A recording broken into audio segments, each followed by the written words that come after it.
Buenas noches para todos.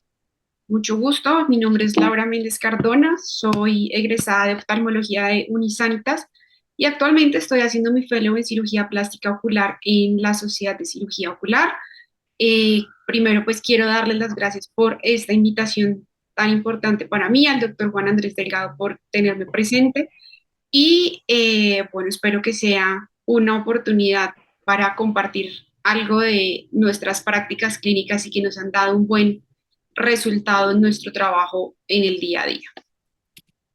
Primero, pues agradecerle a mis docentes por este año que ya culmina en 20 días, si Dios quiere, donde he aprendido un montón y pues algo de lo que he podido compartir con ellos durante este año.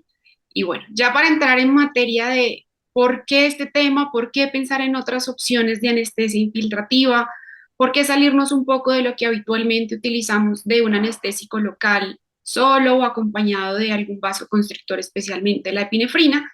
Y es que pues tenemos como varias situaciones. Una que es muy crítica en nuestro país en este momento y es el desabastecimiento de medicamentos, lastimosamente por diferentes motivos, y ya pues es algo de conocimiento nacional e internacional. Tuvimos por largo tiempo un desabastecimiento de lidocaína con epinefrina, es muy fluctuante la capacidad de algunos medicamentos que tenemos, entonces pues esto le genera a uno como cierta preocupación, cierta necesidad y pues obviamente esto lleva a buscar alternativas y soluciones. Por otra parte, pues también los pacientes buscan volver prontamente a sus actividades diarias. En la cirugía plástica ocular, pues los pacientes tienen obviamente algo de secuelas posoperatorias un poco más visibles, el quimosis, el edema, que buscamos disminuir en la mayor cantidad posible para que el tiempo de recuperación sea cada vez más corto. Obviamente cada cuerpo, como dice mi gran docente, el doctor Juan Andrés Delgado, el cuerpo va sanando a su tiempo, pero pues también podemos ayudarle a los pacientes a recuperar un poco más esa reincorporación a sus actividades diarias y pues en un mundo que va tan rápido, esto es necesario. Y adicionalmente, pues como esa capacidad de que nosotros podamos tener una facilidad que también nos permita a nosotros tener un procedimiento quirúrgico con menos complicaciones, con mejor tiempo quirúrgico. Entonces, es como las tres principales motivos por los cuales se despliega como este protocolo que hicimos en nuestra institución. Entonces, a partir de esto hicimos una revisión en la literatura, especialmente en cirugía oftalmológica, en cirugía plástica ocular.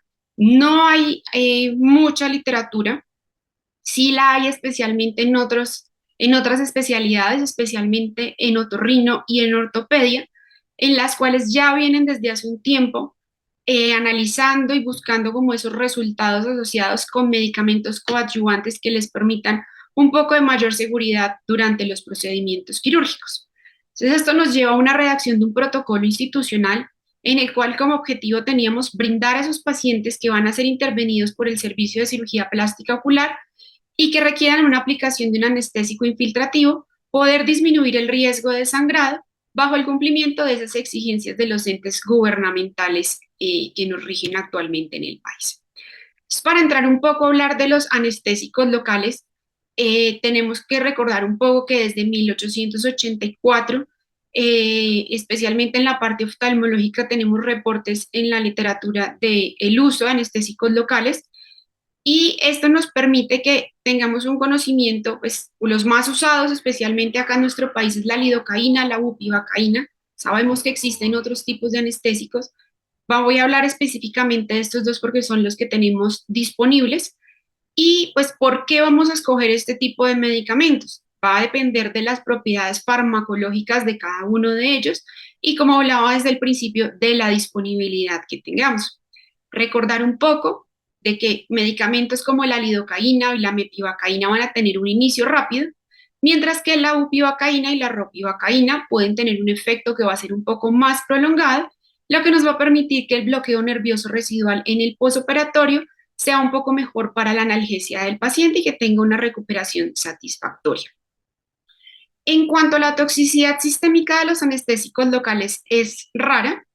especialmente porque los volúmenes que utilizamos suelen ser pequeños, es normalmente entre 3 a máximo 10 mililitros por procedimiento, y pues si se llegan a presentar, son reacciones adversas que pueden ser manejadas intraoperatoriamente, especialmente con el uso de corticoides y de antihistamínicos, donde se describe especialmente la presencia de rash, urticaria, edema, puede haber algo de disnea, taquicardia o hipotensión, que son los efectos adversos un poco más frecuentes que se pueden presentar asociados al medicamento y que están más asociados a la sensibilidad propia de cada persona. Entonces, para entrar un poco a hablar como de toda esta farmacocinética y farmacodinámica de los anestésicos locales, pues tiene una ventaja, es que comparten algo en común, y es que los anestésicos locales van a actuar bloqueando esa conducción nerviosa. No sé si ven mi cursor, como para ir hablando un poquito con esto. Sí se ve. Ok, perfecto. Entonces, los anestésicos locales, como les mencionaba, van a actuar bloqueando la conducción nerviosa al inhibir en los canales de sodio. Estos van a estar formados por unos poros que van a estar divididos en unas subunidades, una unidad alfa y dos unidades beta que van a estar en la membrana de la neurona. Y normalmente durante la transmisión de un impulso nervioso, esos canales de sodio se van a abrir para permitir la entrada de estos iones de sodio. Entonces, este canal es el que se abre, permite la entrada de sodio y genera un potencial de acción que se va a propagar a lo largo del nervio. Cuando ponemos un anestésico local, entonces lo que va a permitir es que va a hacer un paso hacia el citoplasma en su forma ionizada inicialmente, y que esta va a ser su forma menos liposoluble, lo que va a permitir lo que le va a impedir salir de la célula, y va a aumentar su concentración intracelular, y esto lo que va a generar es unirse al sexto segmento de la cuarta subunidad alfa del canal de sodio. Entonces, esto lo que genera es un bloqueo a nivel del canal, generando que este se cierre, y ya lo que va a hacer es que quede completamente inactivo y no va a permitir el influjo de sodio, que es el que normalmente pues presenta a través de estos canales. Entonces, al estar bloqueado el canal, pues ya no se va a permitir ese potencial de acción que mencionamos inicialmente, y este va a ser el mecanismo por el cual se va a producir la anestesia. Por otro lado, pues tenemos dos grandes grupos de anestésicos. Unos van a ser los aminoésteres y los otros son las aminamidas. Hoy pues nos interesan especialmente los del grupo de aminamidas, en los cuales vamos a tener un extremo lipofílico, un extremo hidrofílico y una amida como enlace de unión. Entonces, ¿qué también tenemos que tener presente en cuanto a medicamentos y combinaciones para llegar como a ese resultado final, que es el que queremos explicar ahora? También lo que les mencionaba al principio, muchas veces nos ayudamos de la epinefrina como un vasoconstrictor que nos va a ayudar a disminuir esa absorción del anestésico local, y esto a su vez nos va a generar una prolongación de la acción anestésica. Nos va a generar un incremento en la intensidad del bloqueo. Aquí especialmente influyen los anestésicos lipofílicos como la lidocaína, y también nos va a permitir mejorar la hemostasia intraoperatoria. Recordar y pues siempre tener a la mano como ese concepto de anestesiología que tenemos en nuestras salas de cirugía, en la cual obviamente en algunos casos puede estar contraindicado el uso de la epinefrina, pero pues esto nos complementamos con los anestesiólogos. Ya entrando en sí al ácido tranexámico, que es como el punto que necesitamos tener presente el día de hoy. ¿Qué es el ácido tranexámico? Entonces, el ácido tranexámico lo conocemos como el ácido trans 4-aminometil ciclohexacarboxílico, que va a ser un agente antifibrinolítico que fue desarrollado en el Japón en 1962 por Utako Okamoto, que buscaba como objetivo reducir las muertes postparto causadas por las hemorragias. Este fue el primer uso que se le dio al ácido tranexámico, y a partir de esto se desplegaron múltiples usos. Una de las principales especialidades que lo utilizan en este momento son ortopedia y cirugía general, especialmente en los casos de trauma, pero pues como venimos viendo nos da muchas alternativas terapéuticas en otros campos como otorrino, como dermatología, y también pues ahorita en oftalmología y en cirugía plástica ocular. Entonces, el ácido tranexámico va a ser un inhibidor competitivo reversible del receptor de lisina del plasminógeno que previene la formación de plasmina y la lisis enzimática de la fibrina polimerizada en los coágulos sanguíneos. Esto lo que va a permitir es reducir el sangrado. También se ha venido descubriendo con el paso del tiempo que puede tener una acción que puede ser antiinflamatoria. Entonces también ese va a ser un mecanismo secundario que nos puede ayudar a que el paciente en el posoperatorio, pues, bueno, primero en el intraoperatorio no tenga tanto sangrado, segundo en el posoperatorio no tenga tanta equimosis y pues también nos sirve como coadyuvante para que sea antiinflamatorio y ese edema posoperatorio no sea tan severo como en algunos casos se puede presentar. Hay algo que debemos tener presente y es que el ácido tranexámico tiene la capacidad de atravesar la barrera placentaria y excretarse por leche materna, por lo tanto, pues no se debe utilizar en gestantes ni en lactantes que debemos tener presente. Ya en cuanto pues como especificaciones del medicamento, tiene una concentración plasmática de aproximadamente 6 horas, una eliminación renal en un 90% a las 24 horas, se considera que la vida media de eliminación se da a las 3 horas aproximadamente, la concentración antifibrinolítica se divide en dos, en tejidos es más o menos de 17 horas aproximadamente y en suero de 7 a 8 horas.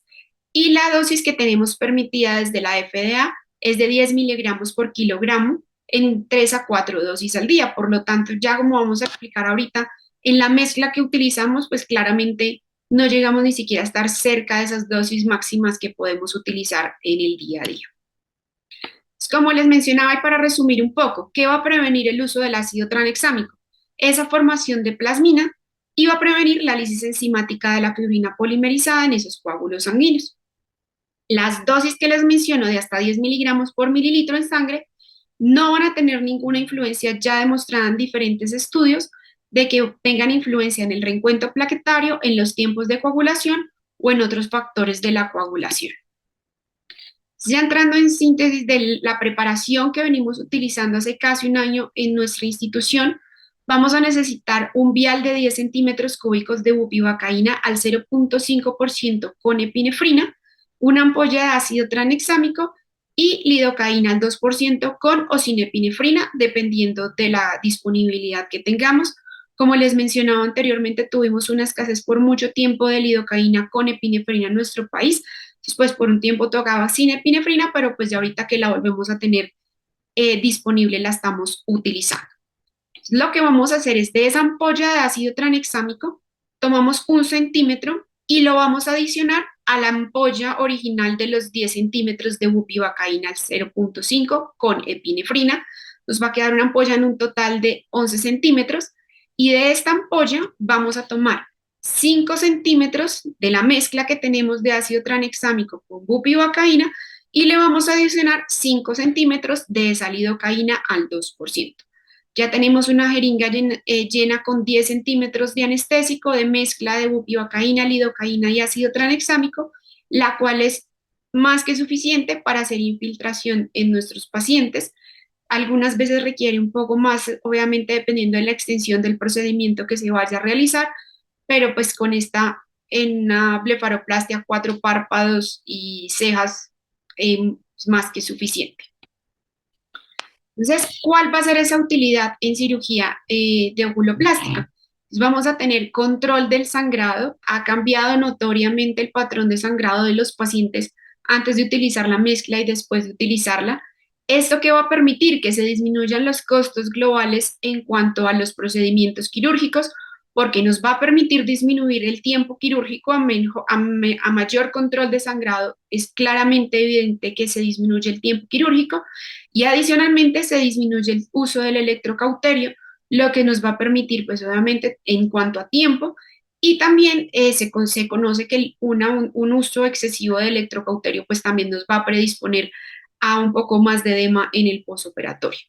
Prevenir complicaciones intraoperatorias, nadie está exento independiente de que use o no la mezcla, pero pues esto sí nos ayuda mucho especialmente a disminuir esos sangrados intraoperatorios y adicionalmente disminuir complicaciones posoperatorias como equimosis, edema, hematomas y mejorar también la cicatrización ya que se considera que el ácido tranexámico, al tener ese otro resultado antiinflamatorio, también nos puede ayudar un poco en el proceso de cicatrización. Y al pues ya tener como en todo este global, el paciente va a permitir, o sea, vamos a lograr que el paciente se reincorpore prontamente a sus actividades diarias, ya que no van a estar presentes un edema, una equimosis severa, sino que va a ser algo mínimo que puede pasar desapercibido y pues puede retomar muy prontamente sus actividades, obviamente con ciertas restricciones para evitar pues otro tipo de complicaciones ya más asociadas con la herida y con los puntos del procedimiento. ¿Qué se considera? Como les mencionaba antes, la valoración con anestesiología y ese acompañamiento multidisciplinario es muy importante. Entonces, siempre tenemos una valoración preoperatoria de los pacientes por parte de anestesiología. Ellos claramente conocen el protocolo, nos ayudaron también a revisarlo, a ponerlo en marcha en nuestra institución. Y lo que consideran ellos es que, obviamente, si no hay ningún factor de riesgo para el paciente, medicamentos tipo ácido acetil salicílico se debe suspender 3 días antes del procedimiento y medicamentos tipo clopidogrel 5 días antes. ¿Cuáles pueden ser algunos efectos adversos que pueden presentar los pacientes cuando se utiliza ácido tranexámico en general? No solamente en cirugía de ovuloplástica, sino en cualquier procedimiento. Y se considera que no hay ningún informe que el ácido tranexámico tenga un efecto protrombótico clínicamente significativo, lo que nos da algo de seguridad para su uso durante los procedimientos. Solamente hay reportes de convulsiones a dosis altas y se consideró en el momento de ese único reporte que fue una dosis de más de 100 miligramos por kilogramo. Recordemos que la dosis por FDA es de 10 miligramos por kilogramo. También hay un único reporte de disfunción ventricular refractaria por una administración intratecal. Algo muy importante que sí tenemos que tener presente y también vamos a hablar más adelante es como cuáles van a ser esas contraindicaciones o precauciones que debemos tener para utilizar el medicamento. Y uno de los más importantes es la interacción con los estrógenos, ya que esto va a generar un aumento en la toxicidad y en la formación de trombos cuando se genera una administración intravenosa, que algunas veces podemos tener tanto la aplicación local como intravenosa del ácido tranexámico y también el uso concomitante con la clorpromacina, ya que se pueden potenciar las propiedades simpático-miméticas y tiene un reporte de que puede presentarse vasoespasmos, isquemia cerebral o reducción del flujo sanguíneo cerebral. ¿Cuáles van a ser las contraindicaciones para el uso del medicamento? Entonces, pacientes que ya tengan una hipersensibilidad conocida al ácido tranexámico específicamente o alguno de sus excipientes, un antecedente personal de evento tromboembólico, manejo con terapia de reemplazo hormonal, lo que les mencionaba, también anticonceptivos orales, estos dos grupos especialmente por el uso de estrógenos, pacientes en tratamiento oncológico, pacientes con una enfermedad varicosa severa. Tener muy presente, esto es uno de los más importantes, que el paciente no haya tenido una cirugía mayor en los últimos 6 meses. Recordar que se considera cirugía mayor cadera, rodilla, columna, pacientes que estén reducidos a movilidad de silla de ruedas, antecedente de una enfermedad cerebrovascular, enfermedad pulmonar obstructiva crónica, pacientes con obesidad mórbida con un índice de masa corporal mayor de 35, pacientes que ya empiecen a tener alteraciones a nivel renal y que su creatinina sea mayor de 1.5 miligramos por decilitro, ya que recordemos que tiene una eliminación renal y nos puede generar concentraciones que no esperamos. Antecedentes de síndrome convulsivo de difícil manejo por el reporte que está por una dosis alta de ácido tranexámico y el uso concomitante de clorpromacina, como se los había mencionado. Pues eso es lo que les tenía hasta el momento. Ya pues el doctor quiere mostrarles como algo de los resultados que hemos tenido hasta el momento. No sé si queda alguna duda, alguna pregunta.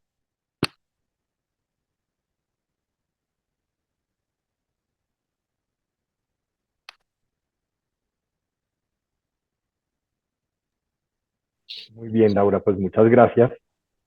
Si alguien tiene hasta aquí alguna pregunta o algún comentario o alguien nos quiere contar algo de su experiencia o algo al respecto, y mientras yo le voy a pedir a Laurita que si puede bajar las fotos, que por alguna razón no pude compartir mi pantalla. A ver si lo logro otra vez, un último intento. Y si También. no, no voy a poder compartir mi pantalla, pero le voy a pedir a Laura que me comparta las fotos que yo se las mandé por correo Y lo que quiero, yo les cuento un poquito el resumen aquí de lo que dijo Laura, es que como tuvimos esa escasez de anestesia con epinefrina y desafortunadamente a veces el control de calidad de algunos de los medicamentos no es el mejor. No sé si ustedes hayan notado en sus países un poco de inconsistencia en la manera como funcionan los medicamentos. Uno a veces encuentra que la anestesia dura más o dura menos, que hay ocasiones en que los pacientes como que es como si hubiera algunos lotes de medicamentos, como que de pronto la concentración del vasoconstrictor no es el mismo y sangran más. No sé, tuvimos un poco esa experiencia y eso como que nos, eh, nos llevó a buscar dar inicio un poco más pronto a este protocolo del ácido tranexámico. Y mi experiencia ha sido que, digamos que no podría decir que intraoperatoriamente el sangrado disminuya de manera extraordinaria. Empieza por las otras, porfa. Las de los pacientes primero eso. Eh, la, mi experiencia es que, si quieres, ponte para el otro lado, Laurita, más para abajo, es que no se ve sino como cortado. Entonces, la experiencia es que intraoperatoriamente no hay tanta diferencia con el sangrado, pero definitivamente sí encuentro que el posoperatorio es muy diferente. Esta, por ejemplo, es una paciente de una tosis palpebral por vía conjuntival y yo les hago hoy en día a los pacientes, yo los llamo siempre a la casa o a su celular por la tarde después de cirugía y al día siguiente lo que les estoy haciendo es una videollamada. Y muchos de estos pacientes van a ver que yo salgo en la foto en una esquinita, pues son fotos que yo he tomado, he hecho capturas de pantalla de mi móvil mientras les hago las videollamadas. Entonces, este es un posoperatorio 24 horas de una conjuntivomiodirectomía. Si quieres, Si quieres. pasa a la siguiente. Ahí está el doctor Delgado. Esta es una paciente en primer día posoperatorio de una blefaroplastia de párpados superiores con reacomodación de cejas y blefaroplastia inferior transconjuntival. Entonces, primer día posoperatorio con el ácido tranexámico. Muestra la siguiente, porfa.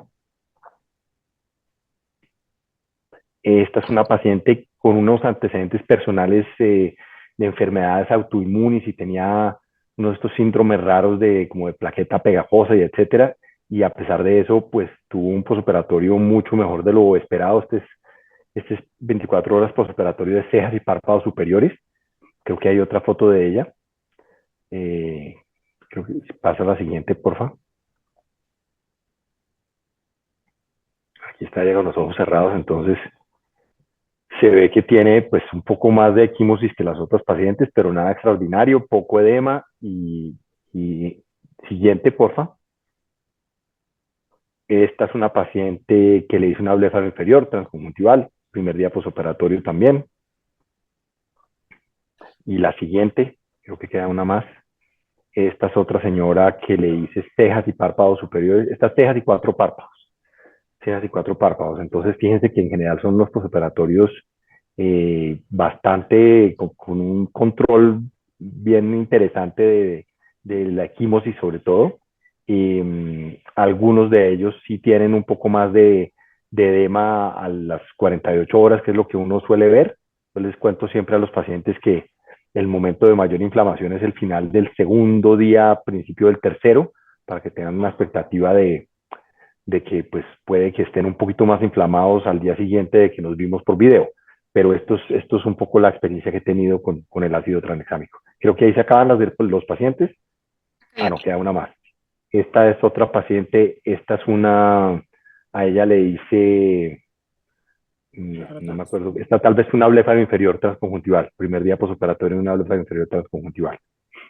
Entonces, sí, creo que ahí sí se acaban ya las fotos de pacientes. Vea, queda otra. Esta es cejas y párpados superiores también, primer día posoperatorio. La señora muy contenta, como se dan cuenta. Eh, entonces, realmente sí me han mejorado muchísimo los posoperatorios con el ácido tranexámico. Esta también, estas cejas y 4 párpados. Como se dan cuenta, solo hago bléfaros inferiores transconjuntivales. Entonces, cejas y párpados superiores e inferiores transconjuntival. Muy bien. Y esta es una niña de una blefaro inferior transconjuntival. Todos son primer día posoperatorio. cejas y párpados superiores. Ah, tenía un montón, ya se me ha olvidado. Y esta también cejas y párpados superiores. Muy bien. Y estas eran sorpresa, pero ya estas, si quieres, esconde esta. No, para el otro lado, escóndela para el otro lado. Eso, muy bien. Entonces, Jimena, algún comentario, algo que nos quieras tú decir, alguien que tenga experiencia y nos Sí. quiera compartir? Bueno, yo les cuento mi historia con el ácido tranexámico. En realidad, la primera vez que yo lo he usado era el 2018.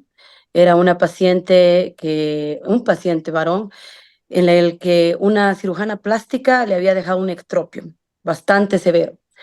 Entonces me llama para que le ayude con el caso difícil. Y bueno, yo hice un SMAS, subí todo el SMAS, pero me sangraba un pedacito del canto y ella dijo a la enfermera, páseme el tranexámico. Lo embebió en una gasa, lo puso en el lugar, me charló 2 minutos y de verdad que se paró la hemorragia. Entonces yo dije, wow, ¿qué es este medicamento? Y ya me explicó ella que ella lo usaba comúnmente, qué sé yo. Después, como el 2021, yo lo empecé a usar así, embebido en la gasa, ocasionalmente. Y luego el 2021 vino André a operar conmigo. Y claro, lo puse a operar a 3.600 metros y los pacientes todos sangraban muchísimo. Y él iba a presentar en el ESOPERS blefaroplastía sin sangre. Y yo me mataba de risa a su lado y le decía, presenta a este paciente porque todos estaban sangrando, ¿no? Y él me miraba y decía, no puede ser que sangren tanto, ¿no? Y bueno, cuando salimos de la cirugía, la última cirugía era un pediatra. Y le decimos, no sabemos por qué, aquí estamos tratando de analizar por qué sangran tanto los pacientes en La Paz. Y él me dice, bueno, es que es lógico, por el factor antiagregante plaquetario. Y yo, ¿cuál es ese? Y me dice, hay un factor antiagregante plaquetario en las personas que viven en la altura, porque todas las personas que vivimos en la altura tenemos eritrocitosis de altura. Entonces, para protegernos justamente de los trombos, había habido un factor antiagregante plaquetario en la altura que obviamente yo no lo he estudiado en la universidad porque cuando yo estaba en la universidad no había medicina de la altura. Ahora sí hay un Instituto de Medicina a la Altura. Entonces fui a averiguar, empecé a buscar las publicaciones que ellos tenían y efectivamente en la altura los pacientes sangran más. Entonces todos los que viven en México DF a 2.000 y tantos, pues nos sangran más los pacientes y es obvio por este factor que tenemos protector de los trombos. Entonces ahí me dijo, André, tienes que hacer un protocolo para que no te sangren tanto tus pacientes. Y empecé a ingeniarme el protocolo, que fue el 2021. Y empecé todos los pacientes preoperatorio, les hago intravenoso media hora antes, 500 de tranexámico. Vienen 500 miligramos en un ml y bueno, todos los que puedo ponerles, les pongo. ¿Quiénes son los que puedo ponerles? Los que no han tenido antecedentes de varices, antecedentes de uso de otros fármacos, como los ha mencionado la doctora. Estrógenos es bien importante y a todos ellos les pongo intravenoso. A veces peleo un poco con el anestesiólogo porque el anestesiólogo no me quiere poner los 500 miligramos. Por ejemplo, el otro día hemos operado un bebé y me decía, no, le pongamos solo 50. Y le digo, no, porque son 10 ml por kilo. Entonces, no tenemos por qué tenerle miedo a un niño de 25 kilos. Podríamos ponerle media ampolla, ¿no es cierto? Y bueno, cuando voy a operar a Santa Cruz, Santa Cruz está casi a nivel del mar, los anestesiólogos sí no le tienen miedo, a veces ponen 500 miligramos y a veces hasta 1 gramo intravenoso. Cuando el paciente, los antecedentes del paciente hacen que no lo pueda poner intravenoso, sí lo pongo local y lo pongo mezclado, como ha indicado la doctora, pero yo sí uso adrenalina con lidocaína, epinefrina con lidocaína y la bupivacaína sin epinefrina, pues es casi lo mismo. Y yo he visto un antes y después. Definitivamente mis cirugías han sido un antes y un después. Para mí es mi mejor amigo el ácido tranexámico. Yo impulso a que lo usen en todo lado porque he empezado a leer muchísimos artículos a partir del 21 y realmente no hay grandes complicaciones ni antecedentes de enfermedad de un TEP o un tromboembolismo cerebral. No hay. Entonces, realmente es un medicamento seguro. Se lo usa muchísimo en trauma. Se ha visto que si se lo administra en las primeras horas después de un trauma severo, general, no ocular, obviamente, mejora el pronóstico hasta de vida, porque mejora el pronóstico de que no va a haber tanto sangrado y por lo tanto no va a haber una hipovolemia, etcétera. Y lo he usado en dacrios, en operaciones de órbita. Por ejemplo, en las dacrios, algo interesante que yo veo es que sí coagula intraoperatoriamente. Tú sí ves los coágulos que se forman en el intraoperatorio. Así que sí creo que en el intra es completamente diferente el sangrado. Y bueno, como tú has mencionado también en el post, las equimosis son menos y no nos olvidemos que es antiinflamatorio, entonces también el edema es menos. Entonces sí, yo soy realmente partidaria, lo amo desde que lo he encontrado y me lo llevo en mi botiquín porque en algunos seguros, en algunos lugares donde voy a operar, no lo conocen, entonces yo siempre lo llevo en mi cajita. Eso es lo que les puedo aportar de mi uso. Yo, como se dan cuenta, yo soy más miedoso y mis anestesiólogos son más miedosos. Entonces, pero una de las cosas que sí he pensado es para que la doctora Laura no se pueda ir tranquila a terminar su fellow, a ver si damos la pelea y le subimos un poquitico la concentración al ácido tranexámico a nivel local, porque estamos lejísimos de la dosis tóxica y yo creo que nos puede ayudar un poquitico más. ¿Qué hacemos? Y otra cosa que hago, yo les doy entamcilato 2 días Ujú. antes a los pacientes que les puedo dar, obviamente, y se podría usar el tranexámico también 2 días antes, ¿no? Preoperatorio y postoperatorio Oral, también. oral, dices Oral, tú. sí, oral. Sí, mi fellow me enseñó eso y yo le doy a algunos pacientes en el posoperatorio porque aprendimos de los otorrinos que ayuda también a disminuir la posibilidad de hiperpigmentación postinflamatoria. En gente con antecedentes claros de hiperpigmentación postinflamatoria, el ácido tranexámico oral en el posoperatorio disminuye esa incidencia. Y ya lo he Bueno, usado también en varios pacientes y funciona. también lo uso en el drug delivery. Cuando hago láser y uso el drug delivery, pues yo uso productos Toscani, pero podríamos usar cualquier producto. Y a los productos Toscani sí les mezclo el ácido tranexámico líquido en el drug delivery. Y eso pues también va a ayudar a disminuir la hiperpigmentación posinflamatoria que existe después del uso del láser, ¿no? Y bueno, ya sabemos que el tranexámico se usa por tiempos prolongados para tratar la hiperpigmentación cutánea, las manchas. Yo no he visto, ya había una pregunta ahí en el chat, yo no he visto que sea efectivo en el melasma. Y realmente en el melasma no hay nada que mejore el melasma. Pero uso ácido cógico con ácido tranexámico oral. Bueno, el tratamiento de las pigmentaciones cutáneas es otro tema, no es tema de hoy, pero bueno, en realidad se lo ha usado por mucho tiempo en forma oral y vemos que las personas que lo han usado en forma oral, a veces 6 meses, no han hecho trombos tampoco. Entonces, ¿por qué le tendríamos que tener miedo en ese sentido, no? Correcto. De acuerdo, aquí creo que ya hemos contestado, yo no había mirado el chat.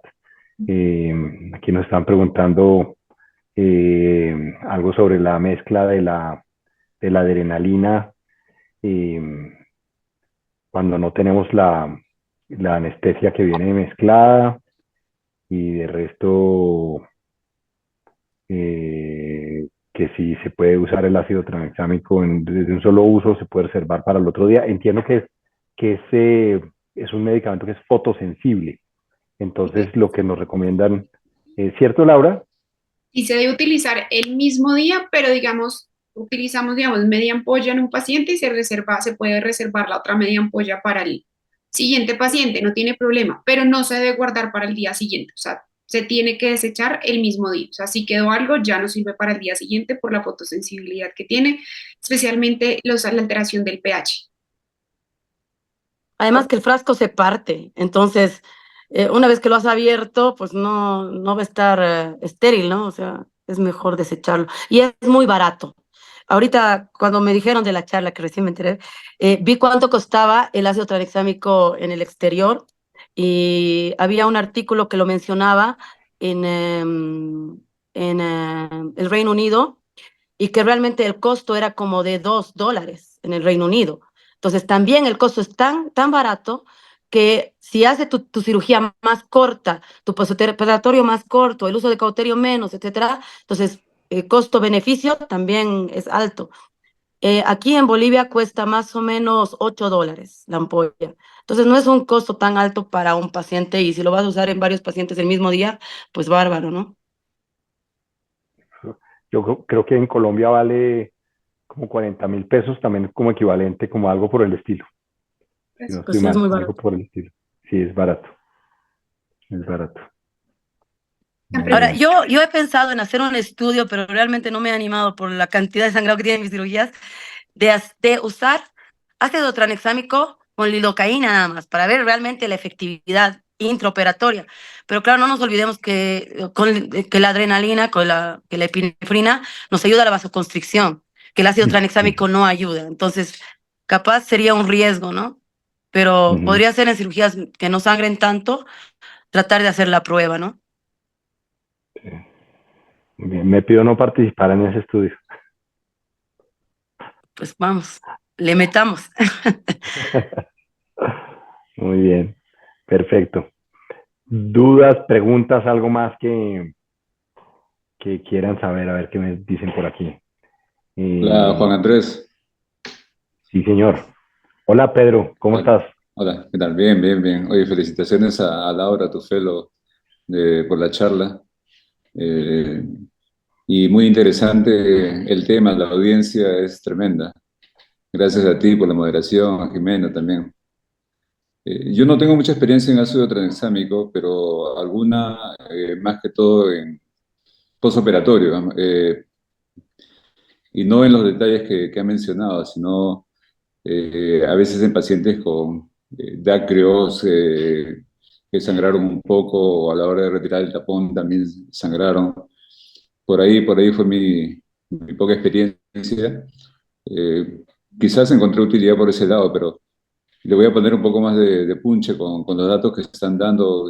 Están muy interesantes, sobre todo el efecto antiinflamatorio y también eso de manejar las manchitas, que no lo tenía en mi arsenal de recursos. Muy bueno todo. Por ahí veo que preguntan sobre la dosis vía oral. Yo básicamente lo he usado vía oral. ¿Algún comentario que tengan ustedes en la dosis vía oral que están usando? Mm, yo realmente no uso el tranexámico oral para evitar el sangrado. O sea, lo uso intraoperatorio, intravenoso y local. Pero en el oral yo diría que para un posoperatorio, una tableta cada 12 horas, igual que lo que yo uso el etamcilato. No, yo uso el etamcilato, pero podría ser el tranexámico. El tamcilato tiene más o menos el mismo principio, es un antifibrinolítico. Nosotros aquí en Colombia tenemos una presentación de ácido tranexámico por vía oral que son tabletas de 500 miligramos y viene una caja por 10 tabletas. Entonces normalmente se lo doy cada 12 horas por 5 días, pensando un poco en el control de la hiperpigmentación, ayudar a que haya un poco menos de hiperpigmentación en los pacientes, sobre todo que tienen ojeras muy pigmentadas o que tienen antecedentes personales muy claros de hiperpigmentación postinflamatoria en cirugías previas. Y pues lo hago de manera, pues no he dicho, no, realmente eso me lo enseñó Laura. Y lo que sí es que yo, como digo mucho, yo remito mucho a los pacientes, que cuando el paciente tiene algún comportamiento que se sale de lo súper común, no tengo ningún inconveniente en rápidamente apoyarme en un dermatólogo, remitirlo para que me ayuden y evitar que el paciente se salga de control y dejo que ellos lo manejen. No tengo digo, ningún interés en parecer sabio y parecer que yo sé todo.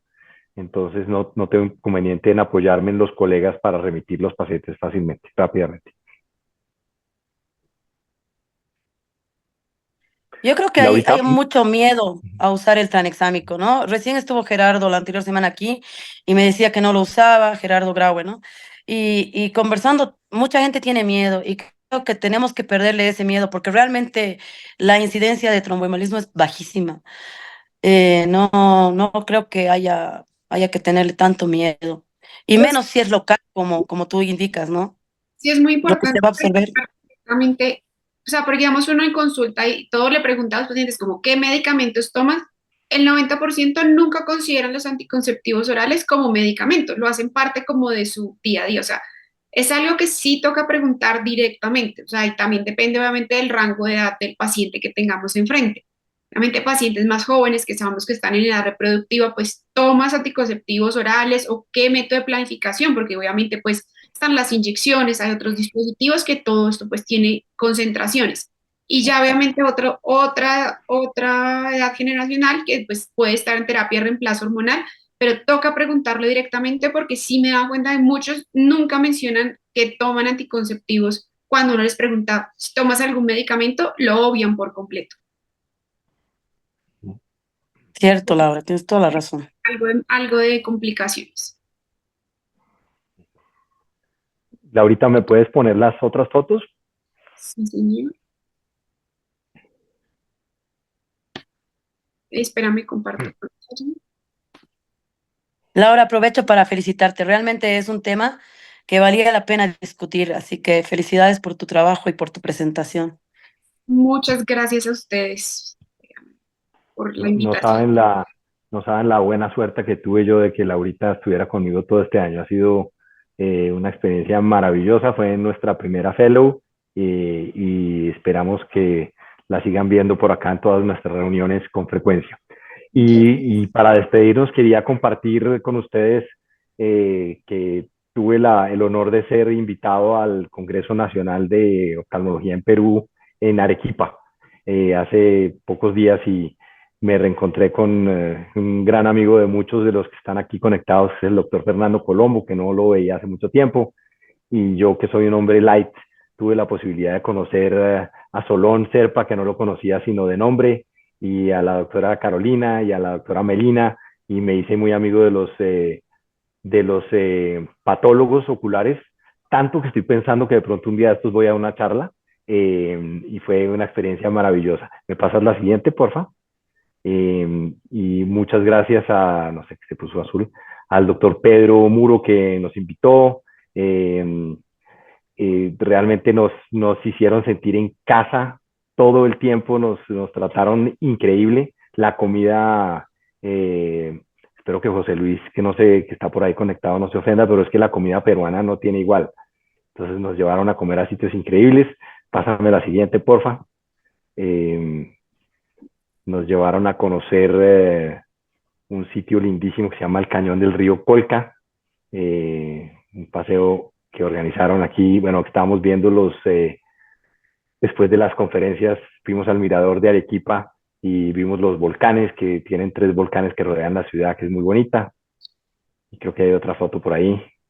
Eh, Esta foto en la parte más alta del viaje, un mirador lindísimo que estaba casi a 5.000 metros de altura, y entonces estaban muy bien señalizados los volcanes con cada una, había un dibujito de cada uno de los volcanes, y aquí estábamos con el doctor Pedro y con el doctor Fernando Colombo en el cañón del Colca. Tuvimos la oportunidad de ver los cóndores, que yo les decía que es un poco vergonzoso que yo colombiano y en el escudo nacional de Colombia hay un cóndor y yo nunca había visto un cóndor volando, solo los había visto en zoológicos más o menos. Entonces, y aquí luego tuvimos la oportunidad de encontrar unos cóndores que nos los encontramos en posición de ataque.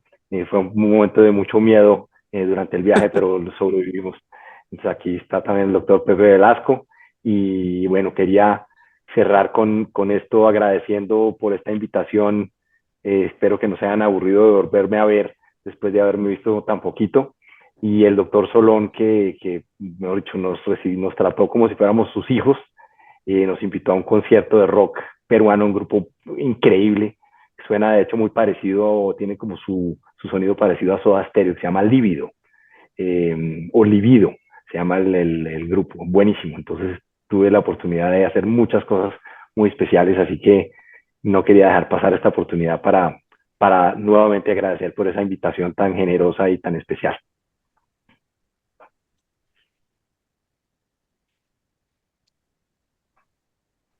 Fantástico, Andrés, gracias por esas menciones y esas lindas fotos que las compartes con todos nosotros. Y No, felicitaciones, por usted, ahí lo veo a Lucho, que pues seguro quiere decir Sí, unas palabras, Lucho. Yo por mi parte solamente agradecimiento para Laura Méndez, Juan Andrés y Jimena. sí, un Adelante. agradecimiento a Juan Andrés y a Laura por la charla muy bonita que hemos tenido hoy. Este sábado voy a intentar usar el ácido tranexámico, una tosis que tengo, así que ya me han convencido. Muchas Bueno, gracias y gracias Jimena por tu moderación. Ya nos vemos pronto en un congreso. Gracias a ustedes por invitarme. Saben que para mí ustedes son mis hermanos peruanos y siempre estoy feliz de compartir con ustedes. Ya estoy organizando el siguiente del 2026, así que vayan alistando maletas para el oculoplástica con altura Ahí siguiente. estamos, sin falta. Y Pedro me la debes, así El que esta vez sí te próximo, espero. Y Juan Andrés, tú también. el Me próximo año en faltaste. Bogotá, Juan Andrés. sí, el próximo año nos vemos acá en Bogotá, sin duda. El De todas próximo en maneras. Panamericano. Aquí los esperamos. Pues Perfecto. muchas gracias a todos y a Laurita, mil gracias. Una presentación muy bonita. Fue su trabajo de grado, lo presentó en el Congreso Nacional de Cartagena hace unos días, pero esta presentación fue especial muy especial porque él hizo el trabajo nuevamente. En el Congreso no tuvo sino 10 minutos, ella como que rehizo toda la presentación, fue muy bonita. Muchas gracias. No, muchísimas gracias a ustedes por la invitación. De verdad, un honor poder estar aquí compartiendo con grandes, tan grandes como ustedes. Muy Pues buenas noches. bienvenida al grupo de la oculoplástica, Sí. Laurita. Felicidades. Bienvenida. Bienvenidos a Colombia y los esperamos. Ahí estaremos. Ok, un Mil abrazo. gracias. Chao, buenas Hasta noches. pronto. Chao, mil Chao. gracias.